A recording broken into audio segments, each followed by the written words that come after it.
White hat hackers have come up with a new, unorthodox way of unmasking internet creepers. Also in your hacking news roundup, evil twin Wi-Fi attacks have been detected on flights, and cyber bad guys capitalize on a strange problem with a recent Windows update.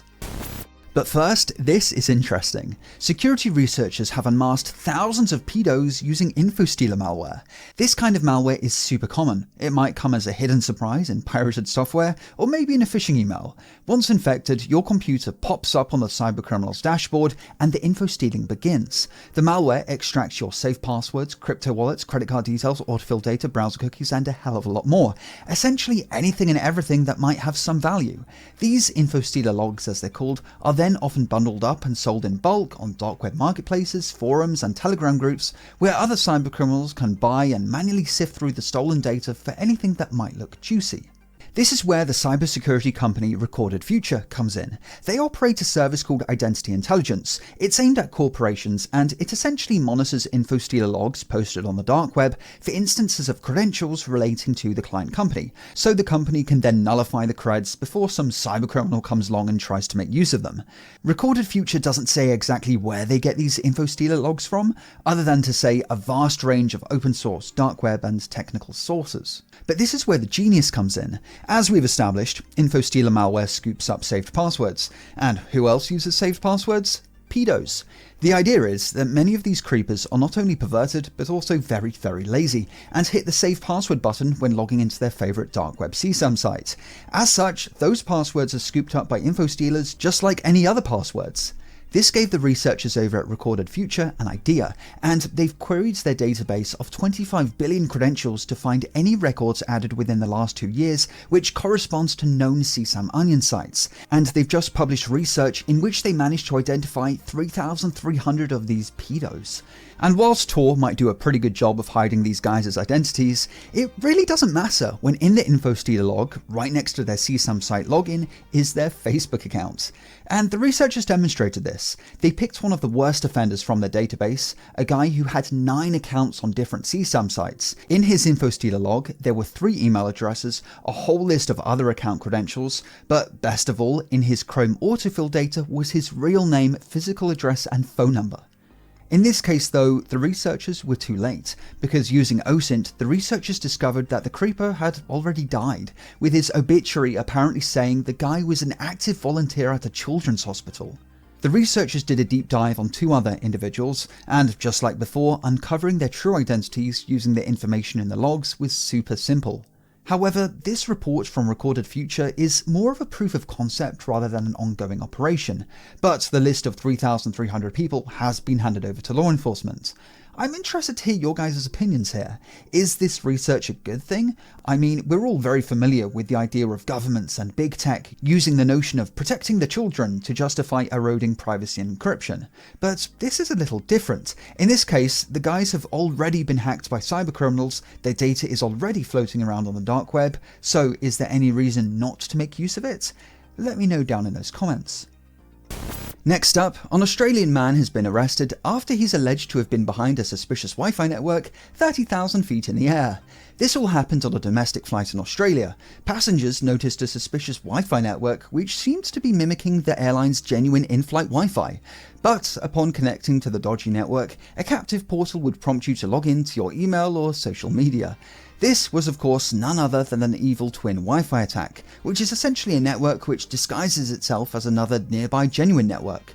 Oftentimes, a bad actor will even interfere with people's connections to the genuine network by sending deauthentication frames, forcing them to lose connection, in the hope that the frustration will lead them to connecting to the evil twin. And once you connect to it, the bad actor will utilize a captive portal, the kinds that free networks often use to grab your email address before giving you internet access. But in this case, the bad actor serves a fake login page, prompting you to log in with whatever credentials the bad actor is after. At this point, the attack is over, so the evil twin will probably just disconnect you. In the case of our in-flight hacker, airline staff alerted police, who, upon touchdown, searched people's bags until they found the one guy with a Wi-Fi hacking setup in his carry-on. Police aren't being very specific other than saying they found a portable wireless access device. However, the setup must have been really obvious for the average police officer to even identify it, so we're probably dealing with a Wi-Fi pineapple here, or at a stretch maybe some kind of small router. marking yet another case of a cyber bad guy getting caught due to awful OPSEC. I mean, had he been running this purely from his laptop, let's be honest, he would have gotten away with it easily. Police obviously arrested the guy, who was apparently 42 years old, so it's not like we're dealing with some 15-year-old script kiddie here. After raiding his home, police found evidence that this wasn't his first rodeo, so to speak. Investigators identified evil twin activity at airports in Perth, Melbourne and Adelaide, on domestic flights, and even apparently at the offices of the guy's previous employer. It's not clear exactly why he was fishing for credentials and if he even used any of them, but regardless, he's now facing an array of charges which could land him in prison for a good few years. It is a little depressing though that the Australian police don't really seem to fully understand the issue here.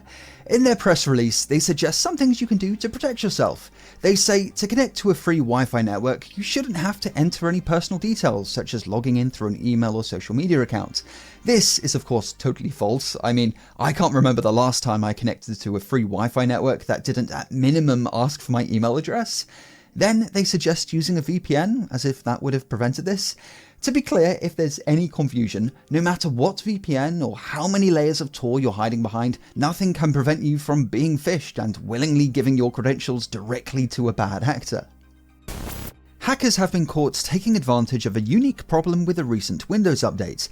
There's a bit of a story behind this one. It all began back in January when Microsoft released a fix for a vulnerability in BitLocker which could have allowed hackers to grab your encrypted files. The fix came in the form of a Windows update, but many users reported the update was failing for some reason. In fact, the update was destined to fail because the fix here is meant to be applied to your recovery partition, which by default is only 500 megs or so in size, which is just way too small to accommodate the new update. So users were just given an error code and told to go Google it and figure it out yourself. Problem was, this is just some generic error code that means update failed for some reason, so it's impossible to find anything related to the specific problem. Users were meant to be served this error code which is a lot more specific and leads you to an actual solution. But as a result of Microsoft's mistake, tons of people took to the interwebs confused, and understandably so. Microsoft did eventually get to the bottom of this and released a fix for their failed fix. But this new fix didn't come in the form of another Windows update, but rather you had to head over to Microsoft's support site and follow a list of commands to resize your recovery partition.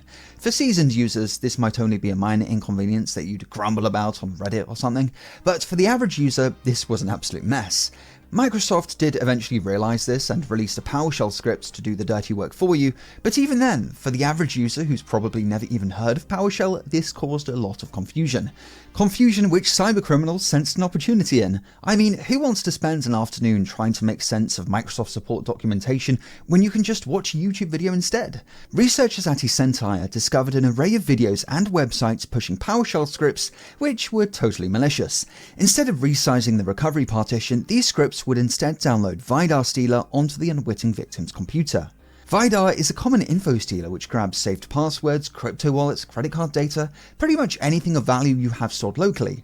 The now deleted videos were of course flooded with bots reporting just how amazing the fix works, and thanks to YouTube hiding dislikes, there's just no warning that you're about to be hacked. But the real enabler here is of course Microsoft for somehow thinking the average user could get their head around a PowerShell script, but also normalizing the use of them in the eyes of those regular users, which will no doubt make it easier for those guys to fall for malicious scripts in the future. As always, thanks for watching and I'll see you in the next video. Have a good one.